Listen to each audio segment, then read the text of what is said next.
Hello and welcome to part 2 of my list of favorite Coldplay songs. If you haven't seen part 1, there will be a link in the card and the description. But for everyone who has seen it, a little refresher can't hurt. Number 28, A Head Full of Dreams. Number 27, Adventure of a Lifetime. Number 26, Orphans. Number 25, Midnight. Number 24, A Sky Full of Stars. Number 23, Arabesque. Number 22, Paradise. Number 21, The Hardest Part. Number 20, Speed of Sound. Number 19, Hurts Like Heaven. Number 18, Amsterdam. Number 17, Fly On. Number 16, The Scientist. And number 15, Hypnotized. Now that we're caught up, let's continue. Number 14, Always in My Head. Always in My Head is the opening track to the 2014 album Ghost Stories, and this song is the best one for the job. In part 1, I talked about how Ghost Stories was written after Chris's divorce, and Always in My Head is about how his ex is, well, as the title implies, always in his head. The opening synth is haunting and beautiful. I remember when I first heard the song, I was taken back by how amazing it sounds, and it hooked me on the song. I should also mention the guitar amplifies the haunting yet beautiful sound of Always in My Head. It's not as impressive or as powerful as the synth, but it's still a great riff.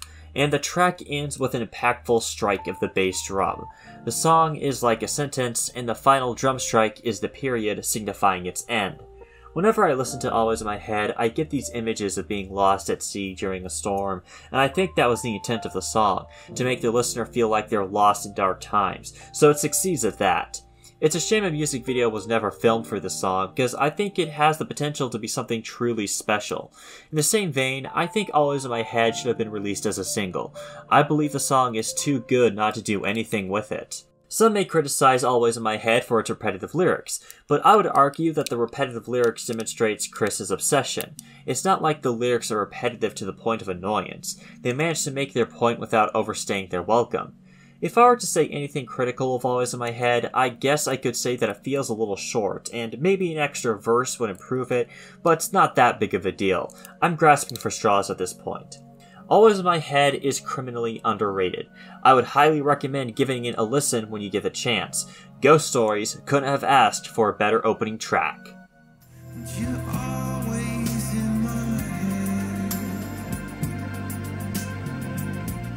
Number 13, Fix You. One problem with making a favorites list on a band as popular as Coldplay is that you're inevitably going to cover a song that everyone and their mother already knows about. What can I say about Fix You that hasn't been said already? Admittedly, I don't have that many new things to bring to the table, but one thing I can say is that I don't consider Fix You a sad song. It's emotional and powerful, sure, but it's uplifting more than anything. Listening to the song gives me feelings of comfort and reassurance, and it's because of this that listening to Fix You has helped me through hard times. Even if I remove my biased attachment to the song, there's a lot to love about Fix You. The synthesizer that sounds like an organ is iconic, Chris's vocals are pitch perfect, the guitar solo is simple but effective, and the final verse of the song where every band member sings is excellent, and the lyrics are inspiring. Everyone knows about the chorus, but one lyric that resonates with me is, "I promise you I will learn from my mistakes." We also hear the reincorporation of the lyrics, "If you never try, you'll never know," which are also heard in Speed of Sound, but it isn't just a lazy reuse of the lines. They have completely different meanings in both tracks. In Speed of Sound, the lyrics are the thesis statement of the song. It's about taking risks and trying new things. In Fix You, the lyrics are meant to boost your confidence. There's no point in beating yourself up over something if you don't even know if you're good at it or not. I'd like to go into more detail about the final verse, because my brief mention of it doesn't do it justice. Most of Fix You is slow and somber, with the synth and Chris's vocals. When Johnny's overdriven guitar kicks in, it almost becomes an entirely different song, but it doesn't feel jarring. The climax of Fix You recontextualizes the whole track. It's similar to Ghost Stories, which has mostly sad songs building up to A Sky Full of Stars. That's not to imply the final verse is a celebration of any kind, but it serves a similar function. It gives the audience some time to feel elation to let them know that everything is going to be alright. Themes of failure, loss, heartbreak, sadness, and even more make Fix You relatable and popular, but what makes Fix You special is the hopeful message. This song has earned its beloved status. It has touched the hearts of millions and will continue to do so for years to come. Lights will guide Number 12. Every Teardrop is a Waterfall. Chris Martin once told Music Week, the central theme of the record, Milo Xyloto, is trying to turn bad things into good things somehow. Every Teardrop is a Waterfall is the ultimate example of this sentiment, as it's literally about finding the good and bad situations. The title of the song says it all. Tears are a side effect of sadness, but waterfalls are beautiful works of nature. Comparing tears to waterfalls is honestly charming and tells you the message of the song in seconds. It's easy for people to feel hopeless when there's nothing but shit around them, so a little reminder to look on the bright side can be a breath of fresh air. Every Teardrop is a Waterfall is colorful and dancey, like most of Milo Xyloto. Every band member is on point with the song. Johnny is shredding it on guitar, and Chris accompanies him with some nice acoustic fills. Will is just banging away at the drums, especially in the outro of the song when Will's drums are the only instruments playing. The bass is bouncy and throbs throughout the track. That being said, I do have one criticism with the song.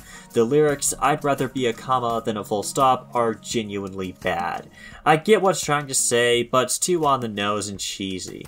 It's not enough to ruin the experience, and there are genuinely good lyrics to counterbalance it, such as "Cathedrals in my heart," "Every siren is a symphony," "So you can hurt me bad, but still I'll raise the flag," and of course, "Every tear is a waterfall." These lyrics paint such beautiful images in the listener's head.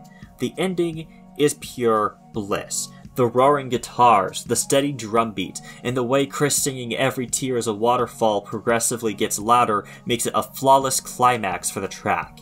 Every Teardrop is a Waterfall isn't perfect, but it makes up for it with groovy music and dancey vibes. Definitely a highlight from Milo Xyloto.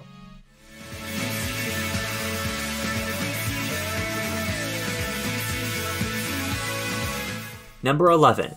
Life at Technicolor 2. Remember how Orphans sounded like a happy song but actually told a sad story? Well, Life at Technicolor 2 is similar. It sounds upbeat and happy, but it's actually about nuclear war. This may not be obvious at first, but if you look at the lyrics, you'll find some cleverly hidden metaphors. There's a wild wind blowing, the shockwave. The headlights are glowing, the glow of the explosion. There's a Cold War coming, on the radio I heard. That one outright says it. I can hear the siren sound. Also pretty self-explanatory. The music is pretty dancey, but the lyrics are surprisingly bleak for a Coldplay song. There are some hints of optimism hidden in the track, but still. The worst part of it is that everyone dies. Now my feet won't touch the ground. Gravity release me. Yeah, he's dead. Why else would gravity need to release you? Because you're going to heaven. Your feet won't be touching the ground anymore when that happens. Despite some grim subject matter, Life at Technicolor 2 is still a fun listen. The intro is long, but it never overstays its welcome. The way it slowly builds up, adding more instruments to the mix one at a time, it builds the listener's anticipation and hypes up the song. I'd imagine it would be hard to write a long instrumental piece without losing the audience, but to write one as the intro of the song takes some balls, and Coldplay pulled it off expertly here. Life at Technicolor 2 is a pretty experimental track, as Coldplay utilizes a santur. It's an old Indian instrument with 100 strings. Have you ever heard of a santur before the song? Because I haven't. I always kinda like it when artists use an instrument that no one would think to use in a rock song and pull it off seamlessly, like the banjo in that Matchbox 20 song Unwell, or the mandolin in the Goo Goo Dolls track Iris.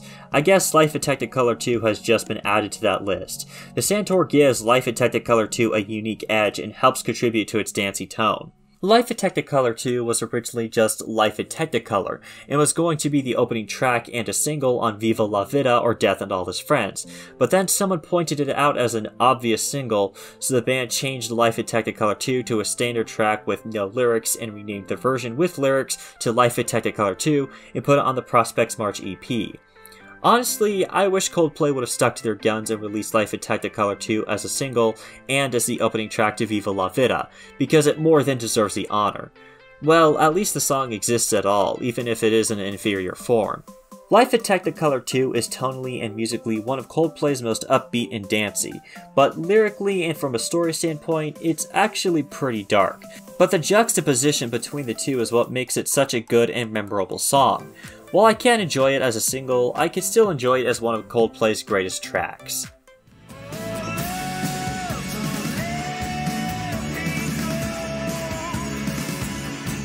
Number 10. A Rush of Blood to the Head.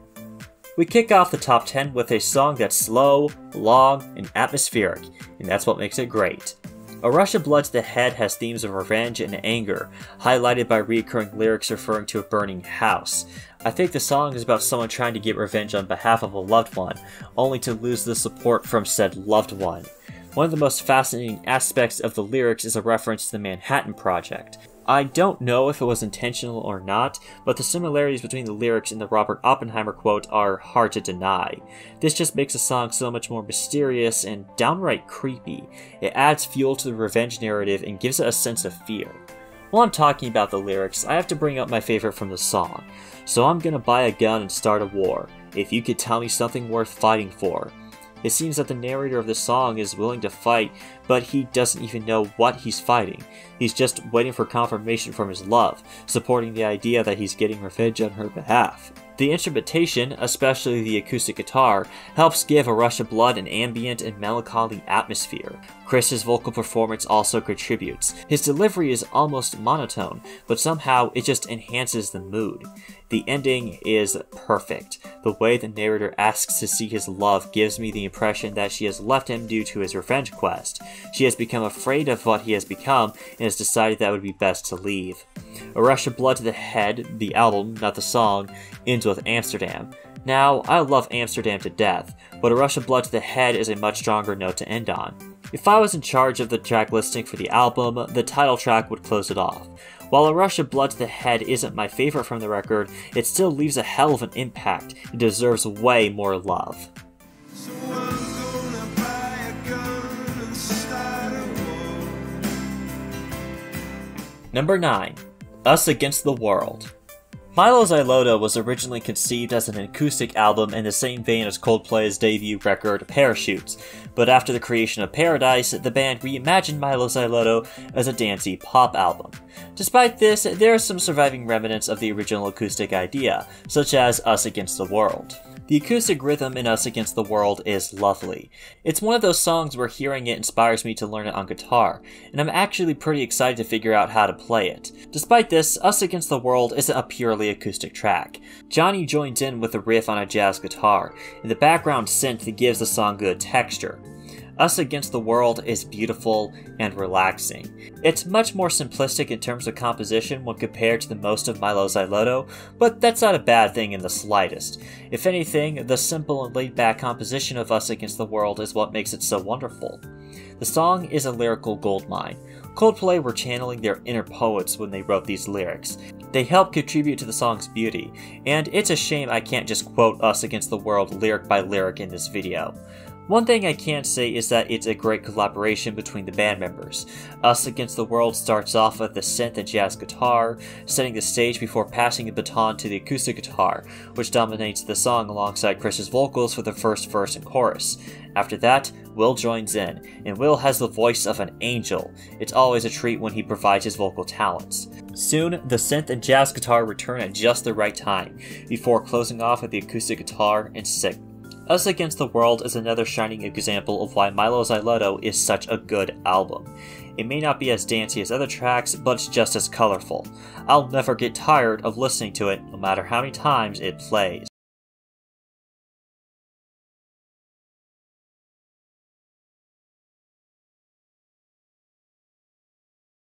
Violet Hill. Violet Hill is a surprisingly aggressive song for Coldplay. The way the band strikes their instruments, it's clear they're trying to vent some kind of frustrations. All this becomes understandable when you learn that Violet Hill is a political rant song. Violet Hill touches on classism, corruption, greed, religion, and war. Despite coming out in 2008, Violet Hill is still relevant to this day and is aged like fine wine. Despite the song's political messages, it never feels like the band is standing on a soapbox and preaching. Violet Hill is a great example of a song with a political message that doesn't feel like it's beating you over the head. I talked about the lyrics in Us Against the World, and if I were to choose, I would say that Us Against the World has better lyrics, but that doesn't mean Violet Hill doesn't have any good lyrics. The political metaphors are clever and subtle. I could do an entire video dedicated to breaking down the lyrics in Violet Hill and interpreting the hidden meaning, but maybe another time. My personal favorite lyric would have to be, "When the future's architectured by a carnival of idiots on show, you better lie low." It's basically the message of the whole song right there. I touched upon how the band aggressively strikes their instruments before, but I can't underestimate just how effective it is. The way they bang away at the end of each verse just oozes with anger. I also have to mention the epic guitar solo in the bridge. It may not be Johnny's most technically impressive guitar work, but it still leaves an impact. The aggressive song is contrasted with a calm intro and outro. The long intro builds up the listener for the track, while the outro helps blow off steam. While listening to the outro, it sounds like the band isn't angry anymore, they're just disappointed. Disappointed in just how much corruption there is in the system and how there's nothing they can do about it. It's kind of a sad reminder that no matter how many people get angry with the government, nothing will change because people are too complacent to do anything about it. Violet Hill is an aggressive takedown of the corrupt elite running governments around the world. The song teaches us that we can't trust people with power because they'll only abuse it to gain more power and money, hurting innocent civilians they rule in the process. The message of Violet Hill is just as important now as it was in 2008. All of this and more is what makes Violet Hill so damn awesome.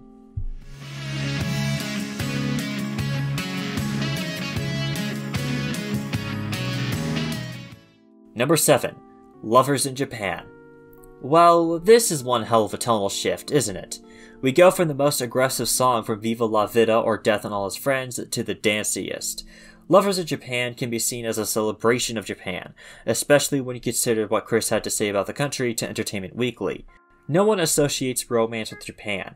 Everyone thinks Japan is just about Hitachi and neon signs, but every time we're there, we see these amazing sunrises. It's very sexy. Lovers in Japan is one of those songs that gets stuck in your head, but in a good way. It's catchy, the instrumentation is upbeat, it's played at a fast tempo, and the lyrics are easy to understand and addictive. I especially love "I have no doubt, one day the sun will come out." The chorus is spectacular. Chris's production is on point, not to mention he hits the notes with pitch perfection. The subtle guitar shredding in the background gives the chorus the boost of energy it needs to stand out from the verse, but it doesn't overdo itself. The guitar waits until the end of the song to kick it to full gear, and when it does, it's pure ecstasy. And can we appreciate how the band basically made their own track piano for the song? Hard of tedious work, and it paid off. The final product sounds stellar. If I ever visit Japan, this is the song that would most likely play in the back of my mind. I do mean it when I say it's a celebration of Japan. I also mean it when I say it's the danciest track from Viva La Vida or Death and All His Friends. That album isn't as dancey as Milo's I Lotto, but it has its moment to shine with Lovers in Japan.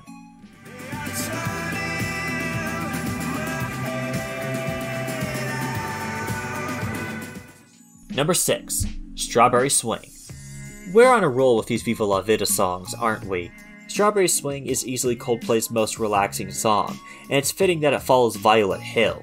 It's a good way to let off steam. Strawberry Swing is about the precious memories we make with loved ones, which makes it such a wholesome listening. The recurring lyric, "It's such a perfect day," feels genuine and pure, and the same can be said for the outro when Chris says, "Without you, it's a waste of time."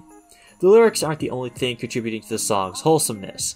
The main guitar riff is one of Coldplay's best. The marching band-esque drums give the tune a good beat, and the strings are just icing on the cake. Listening to the song makes me think of walking through Chinese field on a sunny day with pink flowering trees all around me. It's always spectacular when listening to a song can paint such vivid pictures in your head. I talked about the guitar riff, but I'd also like to mention the steel acoustic guitar that kicks in at the end of the song. It may not stick around for long, but it leaves a hell of an impression. Strawberry Swing is a wholesome, pure, and relaxing musical experience. It's another example of why Viva La Vida or Death and All His Friends is such a good album.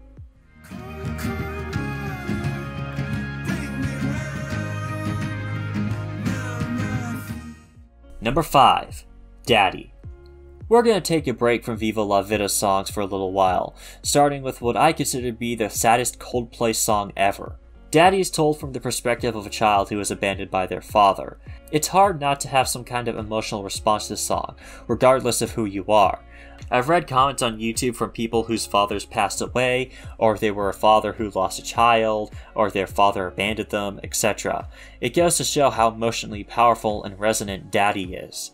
Part of the reason I consider Daddy to be Coldplay's saddest song is because of how brutally honest it is. Other sad Coldplay songs have the benefit of having bits of optimism, but there's little to none in Daddy. Some people may counter this by quoting the lyric, "It's okay," but in my opinion, when the kid says, "I'm okay," it's a lie. They're lying to themselves to cope with the situation. The way Chris sings a song, it gives me the impression the kid saying, "I'm okay," isn't truthful. Not to mention, throughout the tune, the child is pleading with their father to return. Turning around to say, "I'm okay," doesn't fit with that story. And speaking of which, the part of the song that just slays me is when Chris sings, "Won't you come home, won't you stay, oh please stay. One day, just one day." Damn, that's brutal. The musical composition of Daddy is quite simple, but effective. The opening drum sounds like a heartbeat, and I only discovered recently that the drum beat is persistent throughout the track. It's hard to make out at first, but once you hear it, you can't unhear it. The piano is beautiful and melancholy. Another example of how talented of a pianist Chris Martin is. The strings and the xylophone may not be as prevalent as the piano, but they add to the tune's depressing story. Another instrument in the mix that doesn't get talked about as much is the acoustic guitar. Keeping true to the album's theme, the acoustic guitar sounds old and rustic, which is incredibly fitting for the sad tune. It doesn't last long, but I do truly appreciate the way the acoustic guitar is utilized in this track. Daddy is tear-jerking and powerful, and I only recommend listening to it when in the right mood. I make no exaggeration when I say I consider Daddy to be Coldplay's saddest song, but there is some beauty in it. It's beautifully sad, which is why I admire it so much, but damn, it's hard not to cry when listening to it. You're so far. Number 4. Charlie Brown. I've described quite a few Coldplay songs as dancey, but if you want me to choose their danciest song, I would have to pick Charlie Brown. Not only do I consider it the danciest Coldplay song, I think it's the best song from Milo Xyloto, period. This tune is obviously named after the iconic character from the Peanuts cartoons, and the song shares the name because the main character of this song is more or less like Charlie Brown himself. Nothing ever goes the way he wants it to, but things have a way of working out in the end regardless. The song opens with Coldplay's Charlie Brown nearly getting busted by police, only for him to meet a girl and fall in love instantly. Originally, there was going to be a deliberate reference to the Peanuts cartoon in the lyrics, but they were scrapped in favor of an ending piano piece. It sounds just like music from a Peanuts cartoon, but with a Coldplay twist. It's one of the best moments of the song, and it sounds beautiful. Now that I brought up the music, I should mention the guitar riff is full of life, and the acoustic riff adds a whimsical flair to the tune. The opening sound is pure magic. Yeah, it's obviously a voice sampled through a synthesizer, but it doesn't make it any less impressive. The lyrics are absolutely joyous. They take what is a love story that has been told countless times before and makes it feel fresh and engaging. Moments such as "Be a bright red rose come bursting through concrete," "Light a fire, a flame in my heart," and "Will be glowing in the dark" make Charlie Brown a blast of power. The already amazing lyrics are made even better with Chris's vocal performance. The way he yells "all the boys, all the girls" in the chorus is full of so much energy and confidence. It's no surprise he's the lead vocalist of the band. Charlie Brown is a colorful track. If you play it at a gathering, you'll become the life of the party. It's the Milo Xyloto track I return to the most, and I'll keep returning to it till the day I die.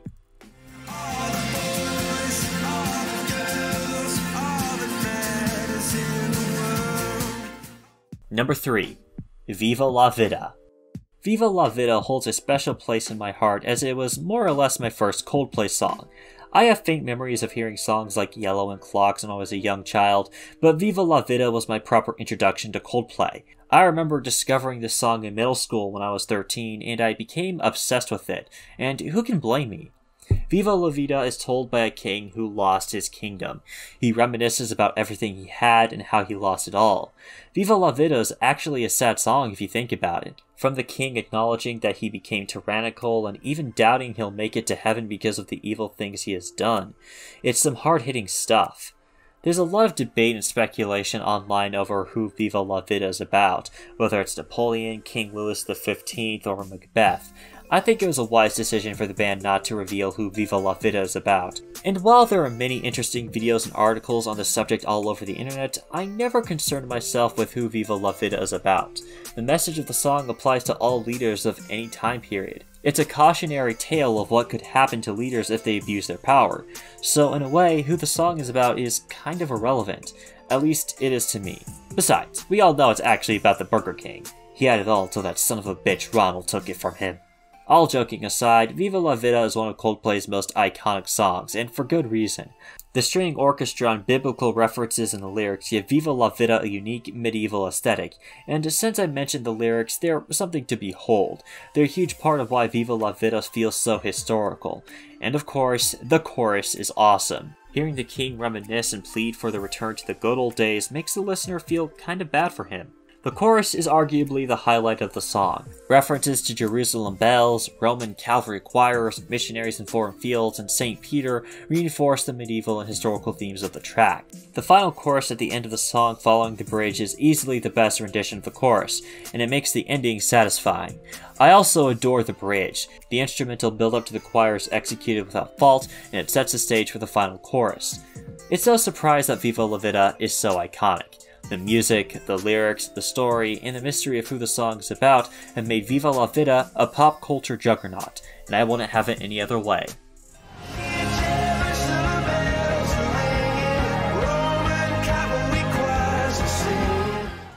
Number 2. Yellow.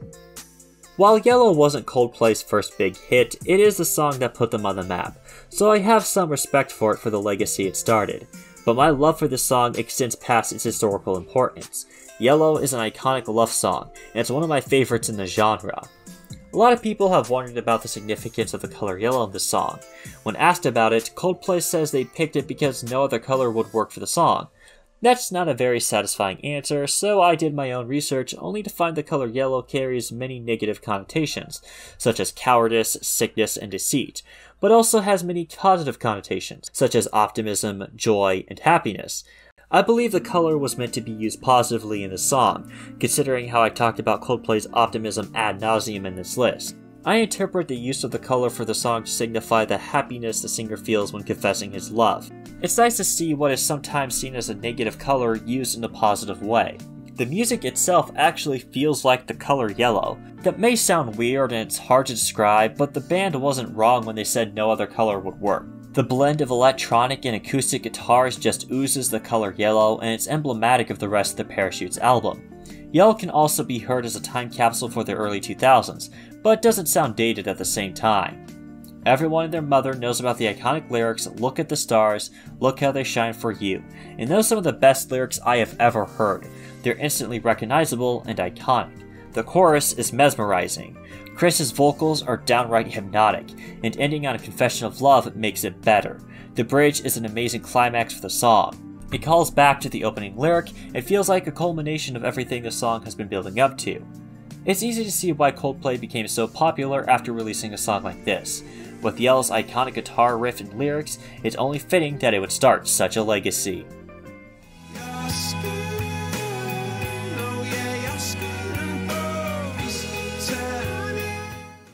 Number 1.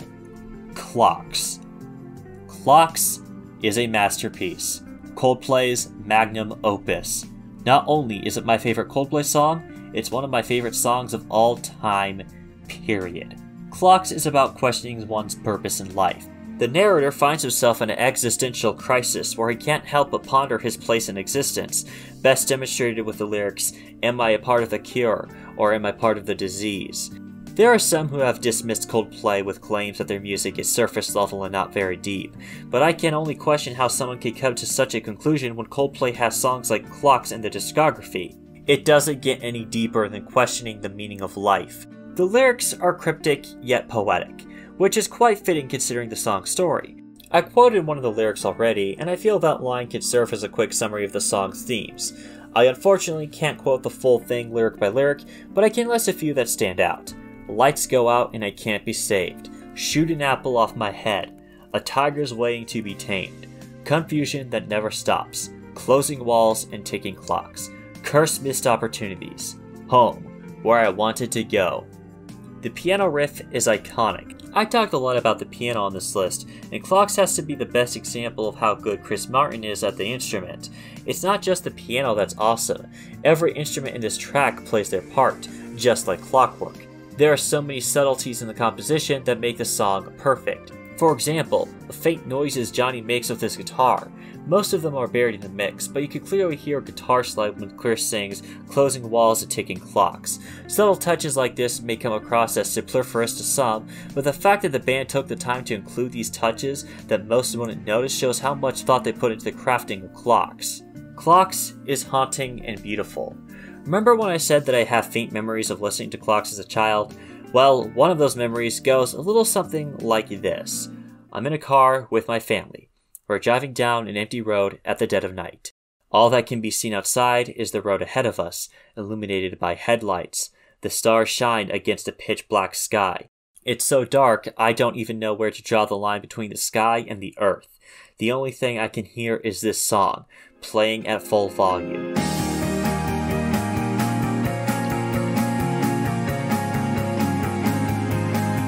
This is honestly the ideal environment for Clocks to be listened to. I could gush for hours and hours explaining why Clocks is so perfect, but I don't have that time.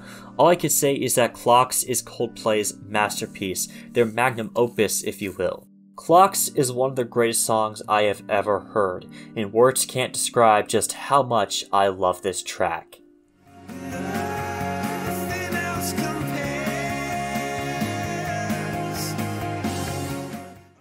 Well, that's the list finished, so let's take a look at the honorable mentions.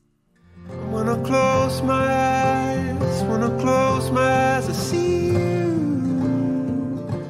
And you'll be lost. Every river in Africa, the rivers are perfectly deep. So I'm flying on my bicycle, headed upwards. I never meant to cause you trouble. I'm caught in magic. I'm caught in truth. Maybe you get what you want. Maybe you stumble upon. You thought you might be a ghost. You thought you might be a ghost. You did, yeah, you could be someone special. Go get it together right now. Gonna get it together somehow. Gonna get it. You can take a picture of something you see.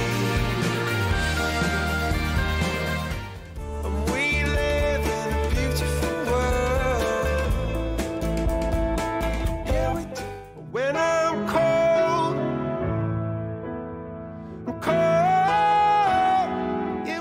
yeah, when you work it out, I'm worse than you. From the top of the first page, open up your eyes. Open up. No, I don't wanna battle from beginning to end. I don't wanna recycle, revenge. 'Cause everyone hurts, everyone cries. Don't you shiver?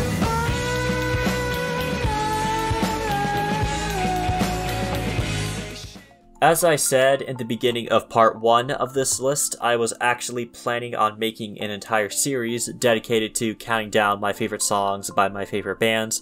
I've been wanting to do it for the past year or so, but never had a good excuse to do so until very recently when the Killers released Imploding the Mirage. This series will conclude with one final list that I will start working on as soon as this video is uploaded. I'm not going to say what it is because I'd rather keep it a surprise, but it should be out pretty soon, and I'm pretty excited to release it. With that said, that's all from me for today, so come by next time. Can't wait to see you there. Until then, EB out.